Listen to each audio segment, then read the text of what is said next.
খাজা মঈনুদ্দিন চিশতি রহমাতুল্লাহি আলাই রাতের বেলায় রওজা আতহারের গেটের সামনে যা দাঁড়াইছেন।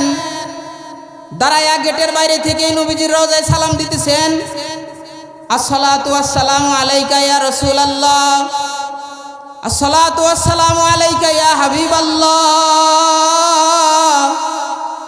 নবীজির রওজায় সালাম দিয়া খাজা মঈনুদ্দিন ঘুমায় পড়ছেন। রাতের বেলায় আল্লাহর রাসূল রওজায় আতহারের খাদেমকে স্বপ্নে যুগে ডেকে বলে, এরে খাদেম, যাও যাও রওজায় আতহারের দরজার গেট খুলে দাও। খাজা মঈনুদ্দিন চিশতি আসছে, আমার রওজার পারে দাঁড়ায় সালাম দিবে। খাজা মঈনুদ্দিন চিশতির জন্য তুমি রওজায় আতহারের দরজার গেট খুলে দাও। আসমানকে বানাইছেন আল্লাহ, যেমন আল্লাহ তাআলা বলেন, ওয়াস-সামা'a রাফা'আহা ওয়া ওয়াদা'আল মিজান।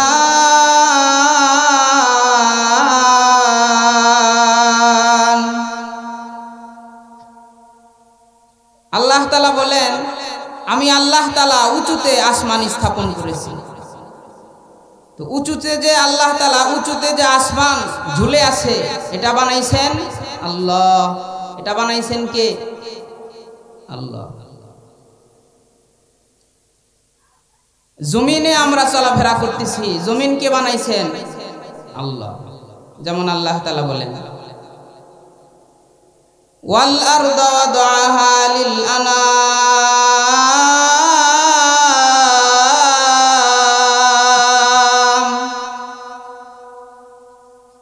আল্লাহ তাআলা বলেন, আমি আল্লাহ তাআলা মাখলুকের জন্য, সৃষ্টিজীবের জন্য জমিনকে বিছিয়ে দিয়েছি। তো এই যে আমরা জমিন বিছানো দেখতেছি, এটা কে বানাইছেন? কে বিছিয়ে দিয়েছেন? আল্লাহ। আমরা যে জবান দ্বারায় কথা বলি, জবানটা কে দিছেন? আল্লাহ। আল্লাহ তাআলা যে দিছেন, এটা আবার আল্লাহ তাআলা নিজেই বলতেছেন। আল্লাহ বলেন, আলাম নাজআল লাহু আইনাইন ওয়া লিসানান ওয়া শাফাতাইন।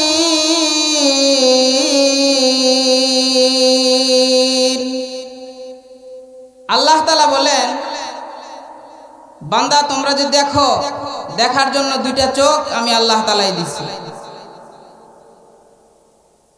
কথা বলার জন্য দুইটা ঠোঁট, একটা জিহ্বা আমি আল্লাহ তাআলাই দিছি। আমরা যে কথা বলতেছি, কথা বলার জন্য দুইটা ঠোঁট, একটা জিহ্বা কে দান করছেন? এজন্য আল্লাহ তাআলার জবান দিয়ে আল্লাহর নাম নিতে হবে, আল্লাহ স্মরণ করতে হবে, আল্লাহ পাকের জিকির করতে হবে। এ কারণেই আল্লাহ তাআলা বলেন, ইয়া আইয়ুহাল্লাযীনা আমানু যকুরুল্লাহ যিকরান কাসীরা ওয়া সাব্বিহুহু বুকরাতান ওয়া আসীলা।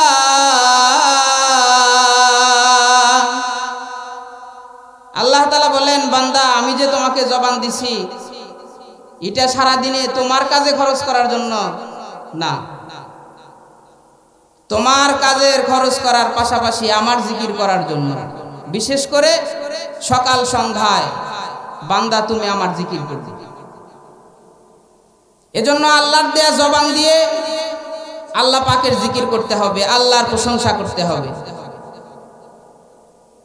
আল্লাহর দেয়া জবান দিয়ে আল্লাহ পাকের জিকির না করে, আল্লাহর প্রশংসা না করে, আল্লাহ তাআলার বিরুদ্ধাচরণ করলে আল্লাহ তাআলা যে কোনো মুহূর্তে জবানে তালা লাগাই দিতে পারেন। এই ক্ষমতা কার? আল্লাহ। আল্লাহ বলেন, ইন্নাল্লাহা আলা কুল্লি শাইইন কাদির।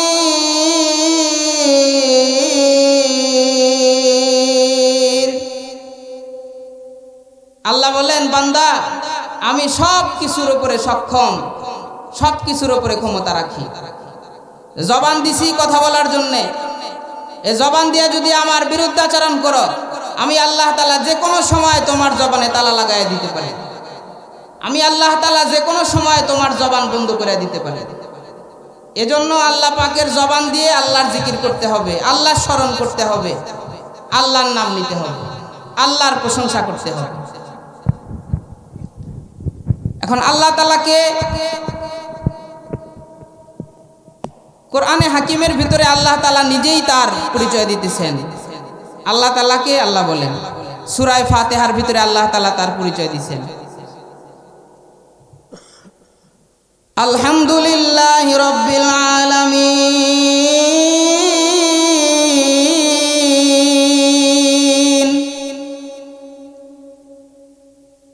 সমস্ত প্রশংসা আল্লাহ তাআলার জন্য, রব্বুল আলামিন, যিনি সারা দুনিয়ার প্রতিপালনকারী। আল্লাহ তাআলাকে সূরা ফাতিহার শুরুতেই আল্লাহ বলে দিয়েছেন, যিনি সারা দুনিয়ার প্রতিপালনকারী তিনি হলেন আল্লাহ। আর রহমানির রহিম,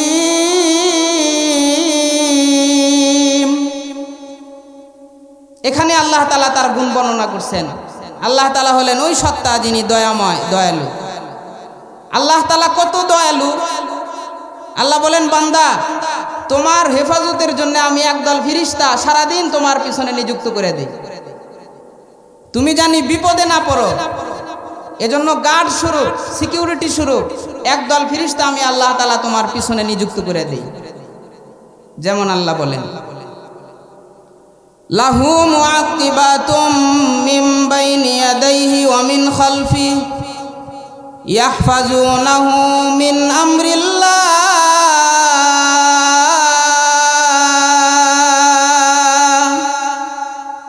আল্লাহ তাআলা বলেন, বান্দা তোমার হেফাজতের জন্য আমি আল্লাহ তাআলা একদল ফেরেশতা তোমার পিছনে নিযুক্ত করে দেই, যারা আমার নির্দেশে সারাক্ষণ তোমার হেফাজত করতে থাকে। মুফাসসিরিনে কিরাম বলেন, যতক্ষণ পর্যন্ত আল্লাহর ফেরেশতারা বান্দার পিছনে থাকে অতক্ষণ পর্যন্ত বান্দা কোনো বিপদে পড়ে না। যখন আল্লাহর হুকুমে ফেরেশতারা বান্দার পিছন থেকে সরে যায় তখনই বান্দা কোনো না কোনো বিপদে পড়ে যায়। তো আল্লাহ পাকের কত দয়া! বান্দা বানাইছেন, বানায়া আবার বান্দার হেফাজতের জন্য একদল ফেরেশতা বান্দার পিছনে নিযুক্ত করে দেন। তিনিই হলেন আল্লাহ। আল্লাহ তাআলাকে কোরআনে হাকিমের ভিতরে আল্লাহ তাআলা আরেক জায়গায় তার পরিচয় দিচ্ছেন। আল্লাহ বলেন, হুয়াল্লাযী ইউসাউবিরুকুম ফিল আরহামি কাইফা ইয়াশা লা ইলাহা ইল্লা হুয়াল আজিজুল হাকীম।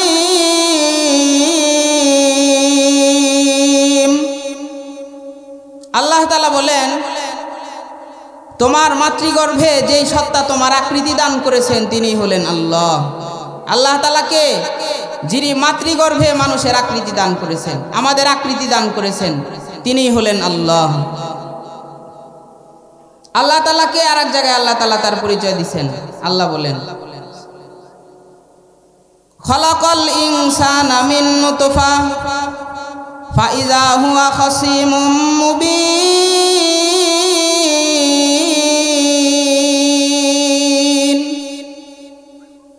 আল্লাহ তাআলা হলেন ওই সত্তা যিনি মানুষকে নুতফাত থেকে সৃষ্টি করেছেন, এক ফোঁটা নাপাক পানির থেকে সৃষ্টি করেছেন।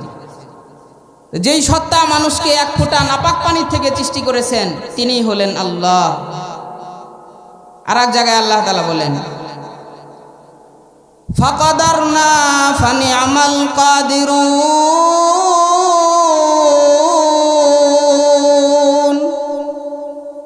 আল্লাহ তাআলা বলেন, বান্দা তুমি ছিলে এক ফোঁটা নাপাক পানি, সেখান থেকে আমি তোমাকে পূর্ণতায় পৌঁছে দিয়েছি। ফানি'মাল কাদিরুন, আমি কত বড় ক্ষমতাধর। যেই সত্তা মানুষকে এক ফোঁটা নাপাক পানির থেকে সৃষ্টি করেছেন, এরপরে তাকে পূর্ণতায় পৌঁছে দিয়েছেন, তিনি হলেন আল্লাহ। তিনি কে? আল্লাহ। আল্লাহ তাআলাকে আর এক জায়গায় তার পরিচয় দিচ্ছেন। আল্লাহ বলেন, আল্লামাল কুরআন খলাকাল ইনসানা আল্লামাহুল বায়ান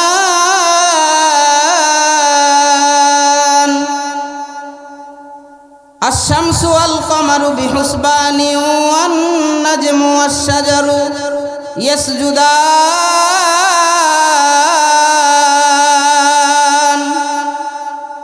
আল্লাহ তাআলা বলেন, বান্দা তুমি শুধু আমার তাসবিহ পড়ো তা নয়, ওয়ান নাজমু ওয়াস শাজারু ইয়াসজুদান,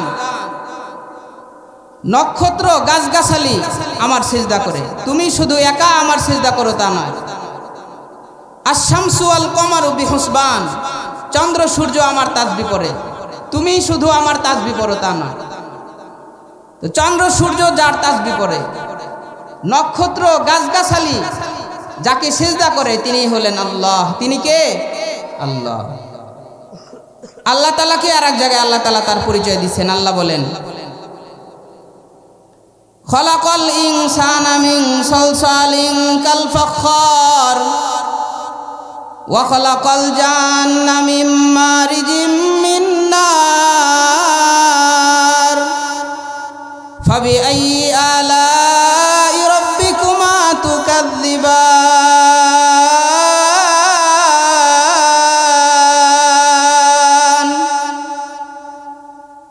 আল্লাহ তাআলা বলেন, খলাকাল ইনসান মিন সালসালিন কাল ফাখখার, আল্লাহ তাআলা হলেন ওই সত্তা যিনি মানুষকে পোড়া মাটির মতো শক্ত মাটির থেকে সৃষ্টি করেছেন। ওয়া খলাকাল জান্না মিন মারিজিম মিন নার, জিনদের পিতাকে আগুনের অগ্নিশিখার থেকে সৃষ্টি করেছেন। যেই সত্তা জিনদেরকে আগুনের অগ্নিশিখার থেকে সৃষ্টি করেছেন, মানুষকে পোড়া মাটির মতো শক্ত মাটির থেকে সৃষ্টি করেছেন, তিনি হলেন আল্লাহ। তিনি কে? আল্লাহ। আল্লাহ তাআলাকে আর এক জায়গায় আল্লাহ তাআলা তার পরিচয় দিচ্ছেন। আল্লাহ বলেন, ওয়াল্লাহু শাকুরুন হালিম।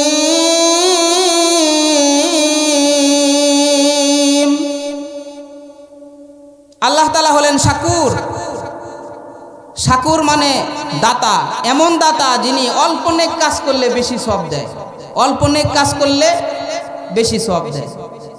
যেমন কোরআনে এক জায়গায় আল্লাহ বলেন, মান জাআ বিল হাসানাতি ফালাহু আশরু আমসালিহা,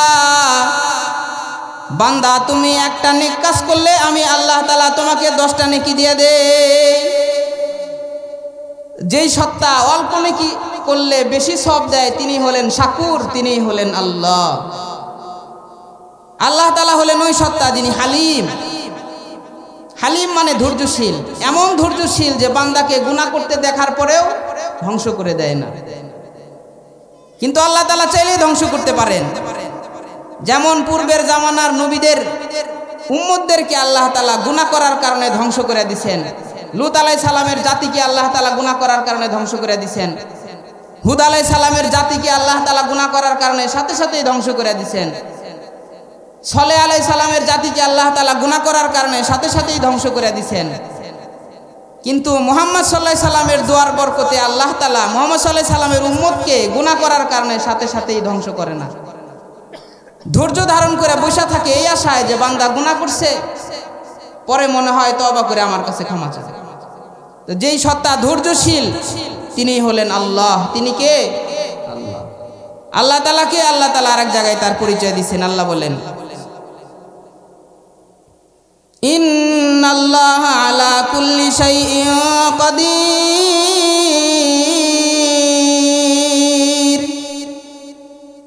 আল্লাহ তাআলা হলেন ওই সত্তা যিনি সব কিছুর উপরে ক্ষমতা রাখেন।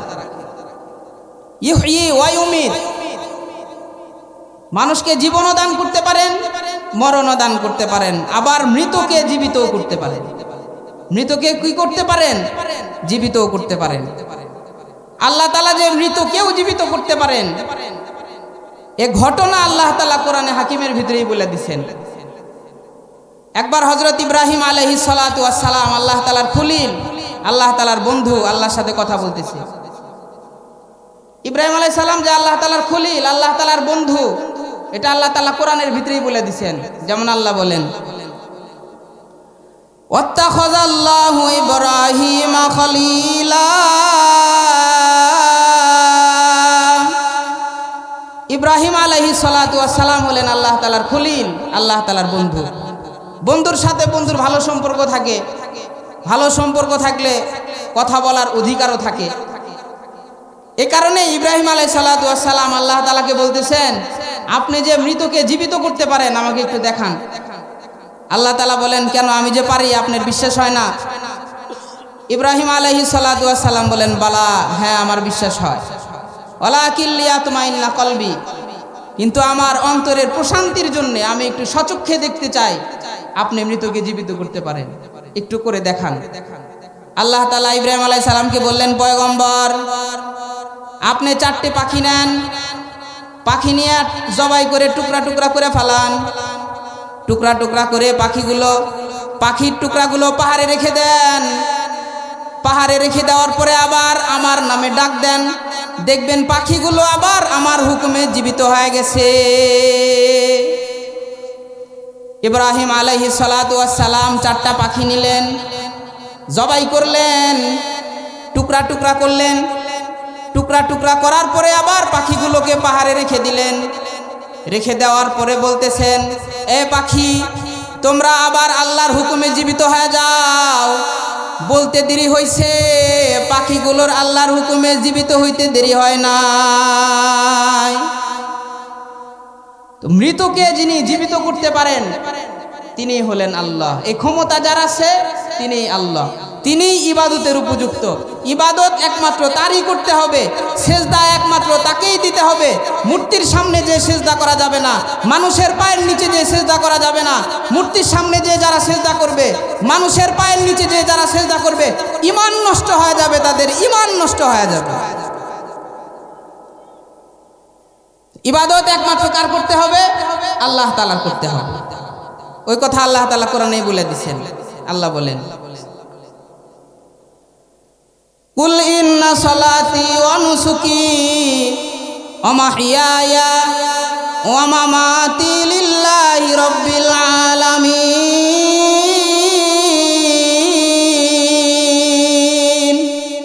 আল্লাহ তাআলা তার রাসূলকে বলেন, হে নবী, আপনি বলে দেন আপনার উম্মতকে, আমার নামাজ, আমার কুরবানি, আমার জীবন, আমার মরণ সব হবে একমাত্র আল্লাহ তাআলার জন্য। কার জন্যে? আল্লাহ তাআলার জন্য। আমরা তো নামাজ পড়তেই চাই না, যাকাত দিতেই চাই না, দান সাদাকা করতেই চাই না, হজ করতেই চাই না, ভালো কাজ করতেই চাই না। তারপরেও যতটুকু করি মনে হয় নামাজ পড়লে মানুষ নামাজি বলবে, এজন্য পড়ি। হজ করলে মানুষ হাজি বলবে, এজন্য হজ করি। যাকাত দিলে মানুষ দাতা বলবে, এজন্য যাকাত দেই। দান সাদাকা করলে মানুষ দাতা বলবে, এজন্য মনে হয় দান সাদাকা করি। তবে কিছু মানুষ আছে যারা শুধুই মাত্র আল্লাহ তাআলার জন্য ইবাদত করে। আপনাদের ভিতরে অনেক মানুষ আছে যারা শুধুই মাত্র আল্লাহর জন্য ইবাদত করে। কিন্তু অধিকাংশ মানুষের অবস্থা হলো এরকম, পড়তেই চাই না, তাও যতটুকু পড়ি, পড়লে পরে মানুষ ভালো বলবে, এই আশায় মনে হয় পড়ি। কিন্তু আল্লাহর পছন্দের বান্দা যারা ছিলেন তারা শুধুই মাত্র আল্লাহ তাআলাকে খুশি করার জন্যেই ইবাদত করেছেন। যেমন খাজা মঈনুদ্দিন চিশতি রহমাতুল্লাহি আলাইহি, সুলতানুল হিন্দ, গরিবে নেওয়াজ খাজা মঈনুদ্দিন চিশতি রহমাতুল্লাহি আলাইহি, তাকে সুলতানুল হিন্দ বলা হয়। হিন্দুস্থানের ইসলামের প্রবর্তক বলা হয় খাজা মঈনুদ্দিন চিশতি রহমাতুল্লাহি আলাইহি। কারণ তার হাতেই হিন্দুস্থানে ইসলামের প্রচার প্রসার সবচাইতে বেশি হয়েছে। তিনি হিন্দুস্থানে প্রবেশ করার আগে হিন্দুস্থানে মুসলমান ছিল, তবে মুসলমানের সংখ্যা ছিল অতি কম। তিনি প্রবেশ করার পরে মানুষদেরকে কালেমার দাওয়াত দিয়ে দিয়ে মুসলমান বানিয়েছেন এবং তার হাতেই বেশির থেকে বেশি মানুষ কালেমা পড়ে মুসলমান হয় এবং তার মাধ্যমেই হিন্দুস্থানে ইসলামের প্রচার প্রসার সবচেয়ে বেশি হয়। এ কারণেই তাকে সুলতানুল হিন্দ বলা হয়, গরিবে নেওয়াজ বলা হয়। গরিবে নেওয়াজ মানে গরিবদের দাতা। তিনি মানুষদেরকে, গরিবদেরকে অনেক বেশি দান করতেন, এ কারণে তাকে গরিবে নেওয়াজ বলা হয়। তো সুলতানুল হিন্দ, গরিবে নেওয়াজ খাজা মঈনুদ্দিন চিশতি রহমাতুল্লাহি আলাইহি, তার পরিচয়টা কি? ইরানে জন্মগ্রহণ করেছিলেন। বড় আলেম ছিলেন, বড় আবেদ ছিলেন, আল্লাহ তাআলার এক পছন্দের বান্দা ছিলেন। যেমন একবার তিনি মক্কায় হজ করতে গেছেন, রাতের বেলায় নবীজির রওজা আতহারের সামনে গেছেন। এমন সময় গেছেন যেই সময় রওজা আতহারের দরজার গেট বন্ধ হয়ে গেছে, কারণ ওই গেট নির্ধারিত সময় খোলা হয়, নির্ধারিত সময় বন্ধ হয়ে যায়। যারা গেছেন তারা জানেন। খাজা মঈনুদ্দিন চিশতি রহমাতুল্লাহি আলাইহি রাতের বেলায় রওজায়ে আতহারের গেটের সামনে যা দাঁড়াইছেন, দাঁড়ায়া গেটের বাইরে থেকেই নবীজির রওজায় সালাম দিতেছেন, আসসালাতু ওয়াসসালামু আলাইকা ইয়া রাসূলুল্লাহ, আসসালাতু ওয়াসসালামু আলাইকা ইয়া হাবিবাল্লাহ। নবীজির রওজায় সালাম দিয়া খাজা মঈনুদ্দিন ঘুমায় পড়ছেন। রাতের বেলায় আল্লাহর রাসূল রওজায়ে আতহারের খাদেমকে স্বপ্নে যুগে ডেকে বলে, এরে খাদেম, যাও যাও, রওজায়ে আতহারের দরজার গেট খুলে দাও, খাজা মঈনুদ্দিন চিশতি আসছে, আমার রওজার পারে দাঁড়ায় সালাম দিবে। খাজা মঈনুদ্দিন চিশতির জন্য তুমি রওজায়ে আতহারের দরজার গেট খুলে দাও। খাজা মঈনুদ্দিন চিশতি রহমাতুল্লাহি আলাইহি এমন এক ব্যক্তি ছিলেন, আল্লাহর রাসূল খাদেমকে ডেকে বলতেছে, রওজায়ে আতহারের দরজা খুলে দাও, খাজা মঈনুদ্দিন আসছে, আমার রওজার পারে দাঁড়ায় সালাম দিবে। এই খাজা মঈনুদ্দিন চিশতি রহমাতুল্লাহি আলাইহি নবী আলাইহিস সালাতু ওয়াস সালামের ইশারা। আল্লাহর রাসূল বলেন, মান রাআনি ফিল মানাম ফাকাদ রাআল হক, যে ব্যক্তি স্বপ্ন যুগে আমাকে দেখলো সে বাস্তবে আমাকেই দেখলো। কারণ নবীজির সুরত ধরে শয়তান মানুষকে ধোঁকা দিতে পারে না। এ কারণে কেউ যদি স্বপ্ন যুগে আল্লাহর রাসূলকে দেখে তাহলে সে যেন আল্লাহর রাসূলকেই দেখলো। নবী আলাইহিস সালাতু ওয়াস সালাম খাজা মঈনুদ্দিন চিশতি রহমাতুল্লাহি আলাইহিকে ইশারা করলেন, হিন্দুস্থানে চলে যাও, সেখানে ইসলামের প্রচার প্রসার করো। খাজা মঈনুদ্দিন চিশতি রহমাতুল্লাহি আলাইহি নবীজির ইশারায় হিন্দুস্থানে চলে আসছেন। হিন্দুস্থানের এক শহর ছিল আজমির শহর। ওই আজমির শহরের আনা সাগরের পাশে তারাগার পাহাড়ে তিনি অবস্থান করেন। সেখান থেকেই তিনি ইসলামের প্রচার প্রসার শুরু করে দিয়েছেন, ইসলামের দাওয়াত শুরু করে দিয়েছেন। আজমির শহরের বাদশা ছিল রাজা পৃথ্বীরাজ। রাজা পৃথ্বীরাজের কানে খবর চলে গেল, হিন্দুস্থানে একজন ব্যক্তি আসছে, কালেমার প্রচার প্রসার করতেছে। এভাবে করে সে যদি কালেমার প্রচার প্রসার করতেই থাকে তাহলে এক সময় হিন্দুস্থান থেকে হিন্দুত্ববাদী খতম হয়ে যাবে। এ কারণেই তার কালেমার প্রচার প্রসার এখন থেকেই বন্ধ করে দিতে হবে। রাজা পৃথ্বীরাজ লোকদেরকে নিয়ে পরামর্শে বসলো, কি করা যায়। সকলে মিলে পরামর্শ দিল তাকে হিন্দুস্থান থেকে বের করে দিতে হবে। রাজা পৃথ্বীরাজ বলে, কিভাবে বের করে দিতে হবে। একজন বলে, সুন্দরী একটা নারী তার সামনে ছেড়ে দিতে হবে। সে যদি নারীর সাথে জেনায় লিপ্ত হয়ে যায়, ব্যভিচারে লিপ্ত হয়ে যায়, ব্যভিচারের অপবাদ দিয়ে তাকে হিন্দুস্থান থেকে বের করে দেয়া হবে। রাজা পৃথ্বীরাজ ঘোষণা করে দিল, এই হিন্দুস্থানের ভেতরে সবচাইতে সুন্দরী নারী যে তাকে খুঁজে বের করো, খাজা মঈনুদ্দিন চিশতির সামনে ছেড়ে দাও।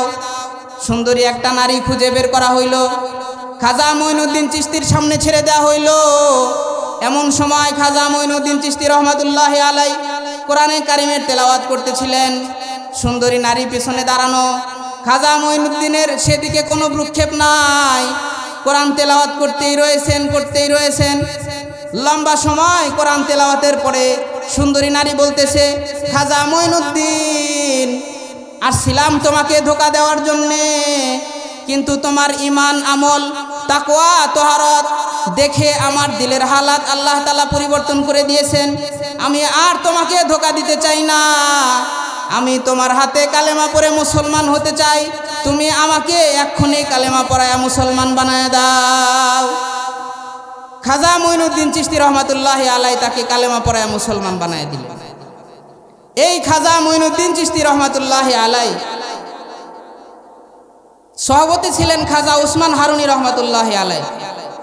20 বছর তার সভাপতি ছিলেন, 20 বছর তার খেদমত করেছেন খাজা মঈনুদ্দিন চিশতি রহমাতুল্লাহি আলাইহি। তারপরে খাজা মঈনুদ্দিন চিশতি হয়েছে। ভালো মানুষ বানাইতে চাইলে নিজেকে কারো সামনে মিটাইয়া দিতে হয়। লোহা যদি দা হইতে চায় তাহলে লোহাকে কামারের সামনে মিটাইয়া দিতে হয়, তারপরে সে দা হইতে পারে, তারপরে মানুষের কাছে তার মূল্যায়ন হয়। তো ভালো মানুষ হইতে চাইলে কোনো না কোনো ভালো মানুষের কাছে তাকে আগে মিটাইয়া দিতে হয়, তারপরে ভালো মানুষে পরিণত হওয়া যায়। তো খাজা মঈনুদ্দিন চিশতি রহমাতুল্লাহি আলাইহি ভালো মানুষ হওয়ার জন্যে, আল্লাহ তাআলার আবেদ হওয়ার জন্যে খাজা উসমান হারুনির সামনে নিজেকে মিটাইয়া দিয়েছিলেন। 20 বছর তার খেদমত করেছেন, 20 বছর তার সভাপতি থেকেছেন। একদিন খাজা ওসমান হারুনি রহমাতুল্লাহ আলাই রাতের বেলায় ঘোষণা করে দিলেন, আগামীকাল যারা আমার পিছনে ফজর পড়বে তারা আল্লাহর জান্নাতে চলে যাবে। আর আমি যে খবরটা বললাম, এই খবরটা যে ফাঁস করে দিবে সে আল্লাহর জাহান্নামে চলে যাবে। খাজা মুঈনুদ্দিন চিশতি রহমাতুল্লাহ আলাই রাতের বেলায় চলে গেলেন। রাতের বেলায় যাওয়ার পরে তিনি খবরটা সকলের মাঝে প্রকাশ করে দিলেন। খাজা মুঈনুদ্দিন চিশতি রহমাতুল্লাহ আলাই বললেন, এই তোমরা যারা খাজা উসমান হারুনিকে ভালোবাসো, তোমরা যারা খাজা উসমান হারুনিকে মহব্বত করো, শোনো, খাজা উসমান হারুনি ঘোষণা করে দিয়েছেন আগামীকাল যারা খাজা উসমান হারুনির পিছনে ফজর আদায় করবে তারা আল্লাহর জান্নাতে চলে যাবে। ঘোষণা করে খাজা মুঈনুদ্দিন চিশতি রহমাতুল্লাহ আলাই ঘুমায় পড়ছেন। সকালবেলা এসে ফজরের নামাজ আদায় করছেন। খাজা উসমান হারুনি ফজরের ইমামতি করার পরে দেখতেছেন অন্য দিনের তুলনায় আজকে অনেক মানুষ দেখা যায়, আজকে বেশি মানুষ দেখা যায়। খাজা উসমান হারুনি জিজ্ঞাসা করলেন, আমি যে গতকাল রাত্রে সংবাদ দিয়েছিলাম এ সংবাদ প্রকাশ করে দিয়েছে কে? খাজা মুঈনুদ্দিন চিশতি বলেন, আমি প্রকাশ করে দিয়েছি। খাজা উসমান হারুনি বলেন, কেন? খাজা মুঈনুদ্দিন চিশতি বলে, আপনি বলেছেন আপনার পিছনে আজকে ফজর পড়লে আল্লাহর জান্নাতে চলে যাবে, এ কারণে আমি খবর প্রকাশ করে দিয়েছি। খাজা উসমান হারুনি বলেন, কেন, আমি কি বলি নাই? এই খবর যে ফাঁস করে দিবে সে আল্লাহর জাহান্নামে চলে যাবে, এটা কি তুমি শোনো নাই? খাজা মুঈনুদ্দিন বলে, হ্যাঁ শুনছি। তাহলে ফাঁস করে দিছো কেন? খাজা মুঈনুদ্দিন বলে, আমি একা জান্নাতে গেলে আল্লাহ যতটুকুন খুশি না হবে, আল্লাহর হারানো বান্দাগুলা যদি আল্লাহর জান্নাতে চলে যায় তাহলে আল্লাহ তাআলা সবচাইতে বেশি খুশি হবে। আর আমি তো জান্নাত পাওয়ার জন্য ইবাদত করি না, আমি ইবাদত করি আল্লাহ তাআলাকে খুশি করার জন্য, এ কারণেই আপনার খবর আমি ফাঁস করে দিয়েছিলাম।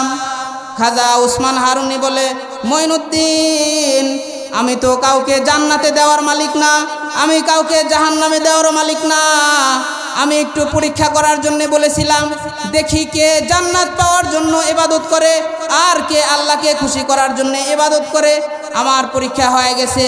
মুঈনুদ্দিন, আয় আয় আয় আমার বুকে আয়, আমি বুঝে ফেলেছি তুমি জান্নাত পাওয়ার জন্য ইবাদত করো না, তুমি ইবাদত করো একমাত্র আল্লাহকে খুশি করার জন্যে। ওই কথাটাই আল্লাহ তাআলা বলেন, ইন্না সলাতি ওয়া নুসুকি ওয়া মাহইয়ায়া ওয়া মামাতি লিল্লাহি রাব্বিল আলামিন। নামাজ, রোজা, হজ, যাকাত, কুরবানি সহ যত ইবাদত আছে সব ইবাদত করতে হবে আল্লাহর জন্য। কার জন্যে? আল্লাহর জন্য করতে হবে। তো ইবাদত বন্দেগী যা আছে সব একমাত্র হবে আল্লাহর জন্য। তো আনুগত্য করতে হবে আল্লাহর, আনুগত্য করতে হবে আল্লাহর রসুলের, আল্লাহরও আনুগত্য করতে হবে, আল্লাহর রসুলেরও আনুগত্য করতে হবে। এ নির্দেশ কার? আল্লাহ তাআলার। আল্লাহ বলেন, ওমাই ইউতিল্লাহ ওয়া রাসূলাহু ফাকাদ ফাযা ফাওজান আযীমা। আল্লাহ বলেন, যারা আল্লাহর আনুগত্য করবে, আল্লাহর রসুলের আনুগত্য করবে তারা সফল কাম। তারা কি? সফল কাম। এজন্য আল্লাহরও আনুগত্য করতে হবে, আল্লাহর রসুলেরও আনুগত্য করতে হবে। আর এক জায়গায় আল্লাহ তাআলা বলেন, ওমাই ইউতিল্লাহ ওয়ার রাসূল ফাউলাইকা মাআল্লাযীনা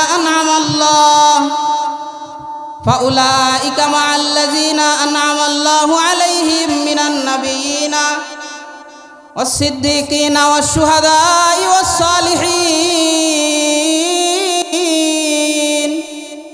ওয়া হাসুনা উলাইকা রফিকা। আল্লাহ তাআলা বলেন, যারা আল্লাহর আনুগত্য করবে, আল্লাহর রসুলের আনুগত্য করবে, তারা আল্লাহর নিয়ামত প্রাপ্ত বান্দাদের সাথে দাঁড়াবে। তারা কারা? নবী, সিদ্দিকিন, শুহাদা, সালেহিন, তাদের সাথে বিচারের দিবসে দাঁড়াবে, তাদের সাথে জান্নাতে থাকবে। এজন্য আল্লাহরও আনুগত্য করতে হবে, আল্লাহর রসুলেরও আনুগত্য করতে হবে। আল্লাহর আনুগত্য হলো আল্লাহর বিধান মেনে চলা, আল্লাহর রসুলের আনুগত্য হলো আল্লাহর রসুল যেইভাবে আল্লাহ তাআলার বিধান মেনেছেন ওইভাবে মানা। আল্লাহর রসুলের আনুগত্য করতে হবে, আল্লাহর নবীজির আদর্শ অনুযায়ী চলতে হবে। নবী আলাইহিস সালাতু ওয়াস সালামের আদর্শ কি? নবীজির আদর্শ সত্য কথা বলা, নবীজির আদর্শ আমানতের হেফাজত করা।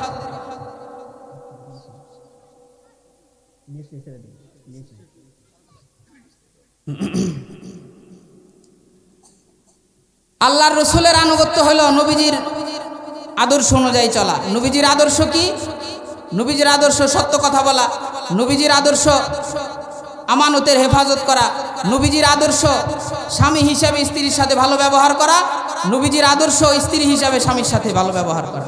যেমন নবী আলাইহিস সালাতু ওয়াস সালাম বলেন, আকমালুল মুমিনিনা ঈমানান আহসানুহুম খুলুকান খিয়ারুকুম খিয়ারুকুম লিনিসাইহিম।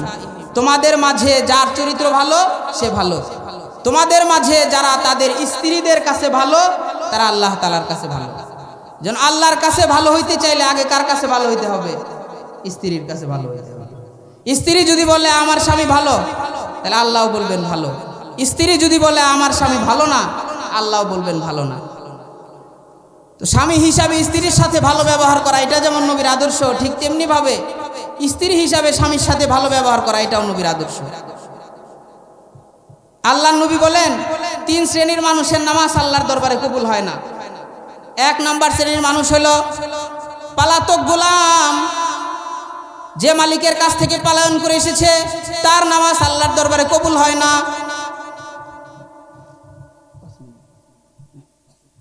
2 নম্বর শ্রেণীর মানুষ হইল অবাধ্য স্ত্রী, যারা স্বামীর বিরুদ্ধাচরণ করে চলে তাদের নামাজ আল্লাহর দরবারে কবুল হয় না। 3 নম্বর শ্রেণীর মানুষ হইল মাতাল নেশাখোর, যে নেশা খায়া নামাজে দাঁড়াইছে তার নামাজ আল্লাহর দরবারে কবুল হয় না। এই 3 শ্রেণীর 1 শ্রেণীর মানুষ হইল অবাধ্য স্ত্রী, যে স্বামীর বিরুদ্ধাচরণ করে চলে তার নামাজ আল্লাহর দরবারে কবুল হয় না। এ কারণে নারীরা স্ত্রীরা তাদের নামাজ আল্লাহর দরবারে কবুল করাইতে চাইলে স্বামীর আনুগত্য করে চলতে হবে। তাদের নামাজ আল্লাহর দরবারে কবুল করতে চাইলে, কবুল করাইতে চাইলে স্বামীর আদেশ মেনে চলতে হবে। তাদের নামাজ আল্লাহর দরবারে কবুল করাইতে চাইলে স্বামীর নিষেধ মেনে চলতে হবে। যেই সমস্ত স্ত্রীরা স্বামীর আদেশ নিষেধ মেনে চলবে তাদের নামাজ আল্লাহর দরবারে কবুল হবে। যেই সমস্ত স্ত্রীরা স্বামীর আদেশ নিষেধ মেনে চলবে না তাদের নামাজ আল্লাহর দরবারে কবুল হবে না। আল্লাহ তাআলা আমাদেরকে আলোচনা বুঝে আলোচনা অনুযায়ী আমল করার তৌফিক দান করেন। ওয়া আখিরু দাওয়ানা আলহামদুলিল্লাহি রাব্বিল আলামিন। আসসালামু আলাইকুম ওয়া রাহমাতুল্লাহি ওয়া বারাকাতুহু।